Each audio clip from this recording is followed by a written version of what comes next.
Today, we're going to talk about one of the biggest launches of the year, Thomson Reserve. And honestly, I don't think this project needs much introduction. If you've been following the market, chances are you've already heard about it.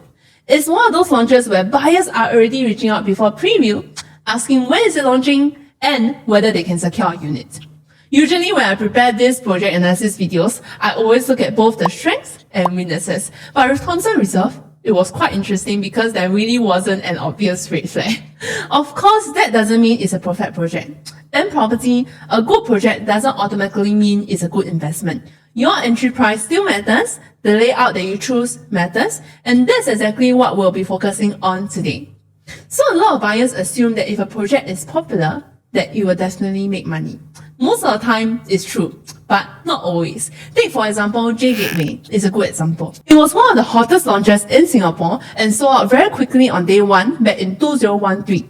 Yet till date, not every buyer achieved the same outcome. Some units perform exceptionally well, while others are just far average. So rather than asking, is Thomson Reserve a good project? I think the better question is, am I buying the right unit at the right price? And that's the direction that we'll be taking in today's analysis. We'll first look at why Thomson Reserve is attracting so much demand, then we'll discuss how to identify the better units within the project, what's the walkaway price, but also what are the value buys as compared to Thomson Reserve. Because no matter how good a project is, there will always be a price where it starts becoming less attractive compared to the alternatives available in the market. So before we begin, if you enjoyed these project breakdowns, do subscribe to my channel. This is only part 1 for Thomson Reserve. Once the floor plans are released, I'll do a separate analysis comparing the layouts with nearby projects such as Thomson Impression, Thomson Tree, Thomson Grand, so you'll have a better idea of which units are actually worth paying for. So with that, let's get into the first question. Why is Thomson Reserve creating so much excitement? Of course, everyone already knows the usual reasons. It's near the MRT, it's within 1 kilometer of famous Ithon School, it's in a mature estate. These are all great selling points. But to me, the biggest reason isn't any of this. It's actually scarcity. And when you look at this part of Thompson or even upwards towards Ang Mo Kio in general, there simply hasn't been much new condominium supply over the years. So if someone wants to stay in this area, they don't have that many options. They either wait for the next launch or they simply buy from the resale market. And that's exactly why I think this launch is attracting so much attention. So let's look at the Panorama. It's at the Ang Mo Kio area, not near MRT, but if buyers are looking at something relatively new in this area, it's really only this or Ang Mo residences that just TOP recently. So what's interesting isn't just that the first owners make money. You can see over here 100% profitability. But however, even many resale buyers who entered later still walked away with healthy profits. Normally, when buyers buy resale, there's always that question of, am I buying too late? But when supply is limited, and also when buyers don't always have the luxury of waiting, if they want this location, they only can buy what's available, and that's what continues to support the resale prices. So take for example over here. First owner bought in this 3-bedroom at 1.2 million, second owner bought in at 1.5 million, and eventually sold at 2.2 million, gaining a whooping 700,000 profit. Even for the bigger 3-bedroom over here, you will see the second owner making up to $860,000. And that's a lot of money if we're focusing on the ROI. So the same pattern can be seen at Jadescape. The highest profit here, freaking $4.3 million. And the same thing, there's 0 unprofitable transactions. And even again, those that bought in as resale also make money. But the key takeaway isn't that every project in Thompson will definitely perform this way. It's understanding what happens when the demand stays strong, but the supply doesn't keep up. Now, another question I hear quite often is, if I buy a 4-bedroom here at over $4 or even $5 million, who's actually going to buy from me in the future? Can I even exit? It's a fair question. But if you look at the resale transactions in this area, in Jadescape specifically, buyers are already paying $5 million for a 5-bedroom over here. And even the 6-bedroom penthouse sold for over $10 million in the resale market. So you can see from here, for the 5-bedroom, level 20 in the resale market paid at $4.9 million. Why is it that subsequently level 11, level 20 still could sell for higher for $5.05 million? Why are they still willing to pay at this price? Because I can tell you for sure, this type of units you can hardly find in the resale market. Honestly, $5 million for 2,000 square feet on a single floor plate is not easy to find. But if you ask me, this price tag is quite crazy $5 million for a 5-bedroom 99-year leasehold condo. But however, even in Thomson Reserve, it doesn't mean that you can buy any and every unit.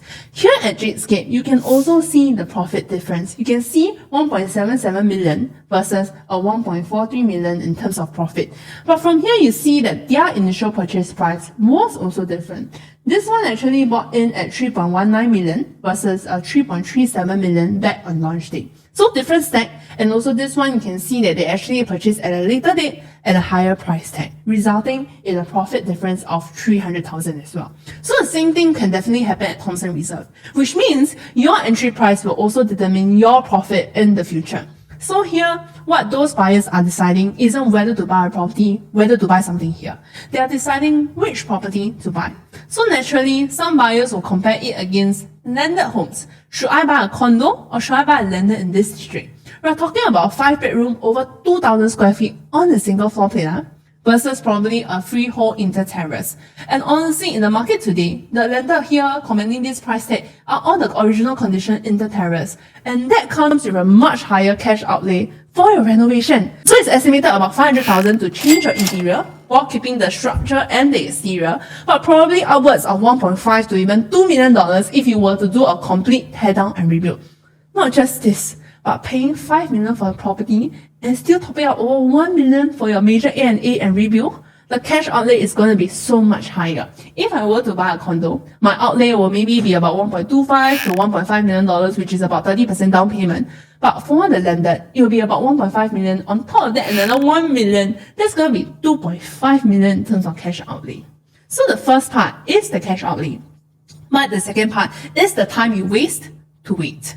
So some people cannot afford to wait. So it's not about whether you cannot buy landed and landed is not good. No, it's just that for some buyers, sometimes you cannot wait. Sometimes you just don't want to fork out this amount of cash. And sometimes you buy already still need to wait for a property.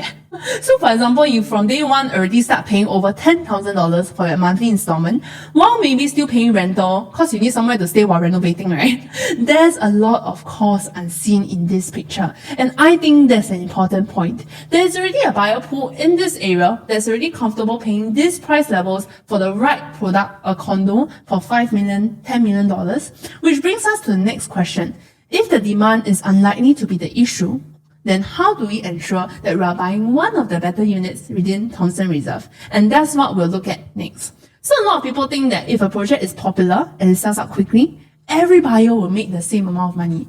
Unfortunately, that's not how it works. Even within the same development, different layouts and different entry price can result in very different outcomes. So if you are paying already top dollar for Thomson Reserve, I think it's only fair that you buy one of the better units. So at this point, again, we don't have the official floor plans, so we won't be analyzing specific stacks today. We'll do that in part 2 once the layouts are released. What I want to do here first is I want to show you why layout matters using a real example. In the same area, we have Sky Habitat and Sky Vue. Both in the same location in Bishan, both are close walking distance to the MRT, both are developed around the same period and all that. On paper, you expect them to perform quite similarly, correct? But when you look at the resale transactions, the results are actually very different. So Sky Habitat had a noticeable amount of unprofitable transactions. Here you can see 100,000, 300,000, the highest being 685,000. And yet the profitable transactions are so little. You see some of them making 20,000, 15,000, one make over 100 over 1,000. That can barely cover your buyer's stamp duty and probably your renovation and all that. While Sky Vue performed much more consistently. Here you can see 200, 300 over 1,000. At least there's much more profitability in this project. Of course, here we're taking the transactions from 2013 to 2018, more so pre-COVID, just to be fair. Because everything post-COVID, right, until now, we have made money. So naturally the question is, what happened between these two projects? The key thing isn't the location. The location is almost similar. The difference comes down to the product itself. While Sky Habitat has won architectural awards, if you look at the layouts, you'll notice a lot of wasted space given up to the oversized balconies, irregular shapes, and designs that look interesting on paper, but aren't always practical to live in. Here I have 2-bed, 2-bath layouts at 872 square feet and also 893 square feet. From here you can see the balcony. This is what I call like 巴掌 layout. And also at the same time, even though there are 2 bedrooms, right, you also notice that the second bedroom can only fit a single size bed. Then we look at the two bathrooms. One of them is a master bath that you have over here, but the second bath is just a powder room. It doesn't have a shower, it's basically just a toilet bowl and a basin. And you have an open kitchen concept. This is definitely not practical to live with. Yes, on paper you get almost 900 square feet of space. It seems very big. Sounds very livable, correct? But it's not practical at all. So compare that to Sky Vue, where layouts are generally much more efficient. The kitchen is enclosable, easier to use, and more of the square footage actually goes into the actual living area. So here you can see enclosable kitchen as I mentioned earlier, second bedroom over here, and also your master bath with a walk-in wardrobe. And also at the same time, you get two proper bathrooms and also a bigger size balcony that you can at least put a dining set lah. So over here, you may ask, these two layouts of similar sizes, only 1 year apart. Why is there so much difference? So from the outside, right, both projects look good. And when we look closer, Sky Habitat's architectural design has won multiple awards. But it has led to open balcony, a lot of wasted space, whereas Sky Vue is more of a conventional condo design. Both of these tenders are awarded just 1 year apart. Why is there such a difference? Let me tell you why. Actually, URA announced that for plans from January 2013 onwards, there is a change of regulations around your balconies and your private roof terraces, etc. Because if you look back at Sky Habitat, right, you see left, right balcony. They can't even put a proper zip track over your balcony. It's not usable anyway. It'll be forever outdoor space. Whereas if you zoom in, it's not just in the front, left, right. Even on the side, it's open for every single unit. Can you imagine how living there will feel like or not? But in any case, back to the URA guidelines, balconies are now capped at maximum 7% of the gross floor area, and it has to be minimum 1.5 meters, not in length, in width, allowing for more functionality of space. At least you can put a dining set, not just your balcony to hang clothes, allowing for more functionality of space and no longer allowing for such open air terraces. So what the developers used to get for free, they used to be able to do these open air terraces, access balcony, they get it for free and end up charging to consumers like yourself. They can no longer do that. And that's why we don't see it in Sky Vue anymore, even though it's 1 year apart. The timeline matters, the URA regulations matters. So that's why I always say don't just compare projects, compare layouts. Now, I'm not saying that Thomson Reserve will have poor layouts like Sky Habitat. No lah, that one is already in the past. In fact, I don't expect that at all. Now, URA guidelines have changed. With what I mentioned earlier, plus with harmonization taken into effect, layouts are much more functional and efficient. But then again, until we see the floor plans officially from the developers, we also shouldn't assume that every step and every layout will be good now with the new regulations. So once the layouts are released, we'll compare them not just within Thomson Reserve, but also with the nearby projects. If let's say there's a 2-bedroom that works significantly better, more livable, more practical, without commanding a higher price tag, same for a 4-bedroom that's worth paying more for, I'll also highlight all of that in the next video. Because at the end of the day, if you are paying premium prices, you should also be getting a premium layout. Now, layouts are only one part of the equation. The other part, and arguably the more important one, is your entry price. And that's why I think buyers need to be the most disciplined, and that's exactly what we'll cover on next. Now, let's talk about what I think is the biggest consideration, as I mentioned, your entry price. So a project can be excellent, but that doesn't mean every price is worth paying for. At some point, the premium becomes so high, right, that you need to ask yourself whether are there better opportunities elsewhere. And that's why I always encourage buyers not to look at Thomson Reserve in isolation. Every purchase has an opportunity cost. If you're paying close to 3,000 per square foot here, what else can the same budget buy you in the rest of the region? Let's first compare some examples, such as RCR, your city fringe, versus CCR, which is your core central area. So take for example, Leedon Green and Woodleigh residences. Both of these, the entry price in mid-2021, you can see over here about the same, 2,003 per square foot, resulting in Leedon Green, a better location without that price premium, end up gaining a higher ROI than Woodleigh. Yes, you may say that, Leedon Green is freehold that's why I earn more. And to be frank, right, most freehold 2-bedders are known to lose money. But then again, on another side of the coin, are there owners at Woodleigh that bought in at 1,700 per square foot? Of course, then those owners that entered cheaper definitely make much more profit. So over here you can see what matters the most is your entry price. So the same thing as when we compare Leedon Green versus One Pearl Bank. In fact, One Pearl Bank purchased at a higher price despite being in a less better location. And the end result, Leland Green earn more in terms of ROI. And then when we wind back to the earlier two projects that we talked about earlier, we look at a bigger unit type, say for example, a 4-bedroom. There was only a 7.8% price gap between a CCR versus an RCR between these two projects. Only 7.8% gap, which is considered very little, and the profit here ended up to be double. Historically, there have been plenty of examples whereby buyers entered certain CCR projects at prices very close to RCR projects. On paper, paying a small premium for a CCR development might seem reasonable, but you really got to look at the resale performance and really look at what your future buyers are looking for in today's market, because the returns aren't always better. In fact, some RCR projects have significantly outperformed simply because buyers entered at a much more attractive price. So the key thing here isn't whether RCR is better, whether core central is better, town is better. No, it's understanding the price gap. If that gap starts becoming too small, I think it's only fair to ask whether it still makes sense to stretch for Thomson Reserve or whether another project offers better value. So what happens if Thomson Reserve is at 3,000 square foot? It's important to ask yourself this. What other alternatives are there available in the market? Is there any opportunity that you might have missed out because of FOMO, because of hype around this project, because you love the location, you really want to buy back there, but you end up forgo other opportunities in the market? So over here, of course, these are just to name a few projects. It really depends on your numbers, your goals, what are you looking for before we recommend something to you. It doesn't mean that, wow, this project is cheap, is at 2,500 per square foot is the sure win. No, it matters on your numbers, your goals, and everything has to be customized to you. Not every project listed here is a sure buy.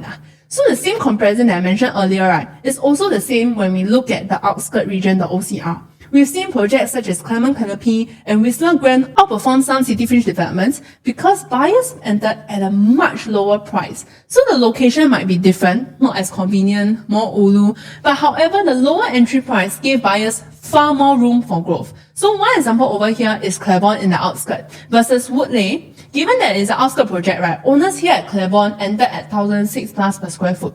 Compared to Woodley Residences, an integrated project at City Fringe, commanding quite a significant premium at over 2,300 per square foot. You can see over here, profits are doubled. And it's also important to note that the 4-bedroom Claiborne owners only entered at a quantum of 2 million, 2.3, 2.5 million, whereas the Woodley Residences entered at 2.9, close to 3 million, and only earn less than $500,000. So before commenting to Thomson Reserve, always ask yourself one question. What are you giving up by buying here? Maybe your budget only allows for a 2-bedroom at Thomson Reserve, but perhaps the same budget could potentially buy you a larger unit type, say a 3-bedroom somewhere else. Or perhaps another project that offers a much more attractive entry price with similar long-term potential. And that's why I always tell my clients not to fall in love with just one project. Fall in love with making a good purchase and also planning for your exit strategy. And I think that's especially important for Thomson Reserve because the demand is almost certain to be very strong. There will be queues, there will be competition, and emotions will naturally run very high. When everyone around you is rushing to secure a unit, it's very easy to feel like you need to buy something. But no, this is where you need to stay disciplined. If the right unit is available at a price you're comfortable with, then yes, I think Thomson Reserve is a fantastic project to consider. But if prices move beyond what you believe offers good value, don't be afraid to walk away. There will always be other opportunities available for you in today's market. If you're planning to ballot for Thomson Reserve and you're not sure which unit type fits your budget or whether are there stronger alternatives available, feel free to reach out. I'll be happy to run through the numbers with you and compare the different options as well as lay out the entire roadmap on where you'll be heading towards. And then once the floor plans are released, we'll come back with part 2 where we'll go through step by step, compare the different layouts, and discuss which units I think offer the best long-term value. So thank you for watching and I'll see you in the next one.